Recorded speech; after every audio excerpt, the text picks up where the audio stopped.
आज हम बात करने वाले हैं मैरी पार्कर फॉलेट की famous theory conflict and integration की, जो ऑर्गेनाइजेशंस में कन्फ्लिक्ट को देखने का एक बिल्कुल पॉजिटिव और मॉडर्न अप्रोच देती है। फॉलेट के अकॉर्डिंग ऑर्गेनाइजेशन में कन्फ्लिक्ट होना बिल्कुल नेचुरल है, क्योंकि हर इंडिविजुअल अलग बैकग्राउंड, वैल्यूज, इंटरेस्ट और थिंकिंग लेकर आता है।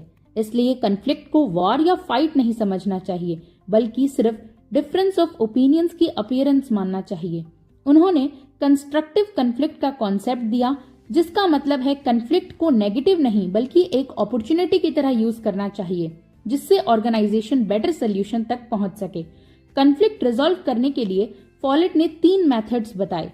पहला, डोमिनेशन, जिसमें एक साइड जीत जाती है और दूसरी हार जाती है।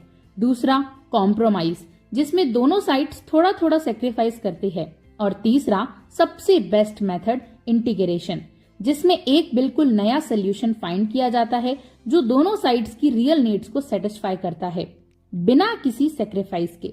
फॉलेट कहती है इंटीग्रेशन बेस्ट है, क्योंकि ये कन्फ्लिक्ट को रूट लेवल पर परमानेंटली सॉल्व करता है, टाइम और रिसोर्सेज सेव करता है और न्यू वैल्यूज और बेटर वर्किंग रिलेशनशिप क्रिएट करता है। इंटीग्रेशन अचीव करने के स्टेप्स भी उन्होंने दिए। सबसे पहले दोनों साइड्स को अपनी रियल नीड समझनी चाहिए और ओपनली डिफरेंसेस डिस्कस करने चाहिए। फिर डिमांड्स को छोटे पार्ट्स में तोड़कर एनालाइज करना चाहिए, सिंबल्स और वर्ड्स की रियल मीनिंग समझने चाहिए और फाइनली दूसरे साइड की रिएक्शन के लिए मेंटली प्रिपेयर रहना चाहिए। लेकिन फॉलेट ये भी मानती है कि इंटीग्रेशन इजी नहीं होता, क्योंकि इसके लिए हाई इंटेलिजेंस, क्रिएटिविटी और ओपन माइंडसेट चाहिए, जो हर एडमिनिस्ट्रेटर में नहीं होता। लोग डोमिनेशन की हैबिट में रहते हैं, मैनेजर्स पावर ओवर में फंसे रहते हैं, लैंग्वेज एंटागनिस्ट होती है और सबसे बड़ा इशू यह है कि लोगों को इंटीग्रेशन की प्रॉपर ट्रेनिंग ही नहीं दी जाती।